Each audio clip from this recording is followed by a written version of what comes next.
there's a seduction of of repetition, so to speak. But you've very studiously avoided going back to the work that you've done. I know how many times I've seen in the comment section, why not some more pretentious movie reviews? Do you feel sometimes that I'm sure you have your phases as well when you're not feeling it. Do you feel, the seduction of going back to something that you've done so beautifully so many times that it will probably come a little more naturally to you so that you can move forward a little from that little block? Never. No? There's no past for you as far as work is concerned? Oh, well, the past is an illusion, Sarthak. Oh my God. There is no evidence that the past exists. It exists, yeah. But however, I am a Yeah. no, I genuinely believe that though. But also, the point, and to be very honest, all of the things that I make or anyone makes, primarily it's for you first, right? Yeah. You are the first audience of your work. Yeah. And the only time you get to have fun in the creative process is during it. There is no fun before and there is no fun after. Yeah. Yeah. Actually, you never really arrive in life, right? Yeah.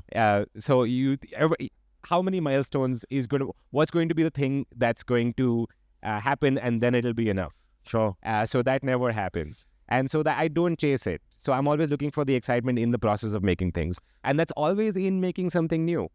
And we forget, no? I mean, as audiences, we make that demand of you because it's our comfort zone, Like, I cannot avoid an analogy, but if you were to ask most of the big bands who made it really, really big, the songs that they hate playing most are the most popular songs. Yeah. Because they just have to keep doing it again and again and again. And, there is that whole linguistics theory where if you repeat something often enough, it stops making sense. Yeah. But writing and editing is probably something where you have to, of necessity, repeat yourself. So was there a point in the writing process where you were thinking of something funny and then you edited it and re-edited it?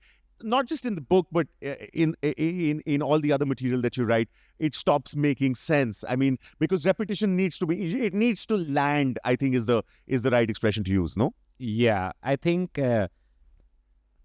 there's a real danger of this happening with stand-up because you forget the emotion or the reason for the things that you're saying and the heft behind them and why the reason they came up in the first place. Sure. With the novel also, man, you keep reading sentences and you're like, actually, this paragraph that I loved, it's just time to just piece of garbage. I should just junk it. Sure. And so I also, in the process of writing the book, instituted a lot of gaps. Sure. After I wrote it, I let it sit for a year. I didn't read it. And so after a year, I picked it back up and be like, okay, it's far more self-indulgent than I thought. Wow, I wrote this? Yeah. I mean, I think it's great. I'm my biggest fan also. But I was like, parts of this is going on for a long time. So sure. I got a next hit. But yeah, there was no point where it felt, at least for this book, where it felt like I was reading it so much that it lost meaning to me.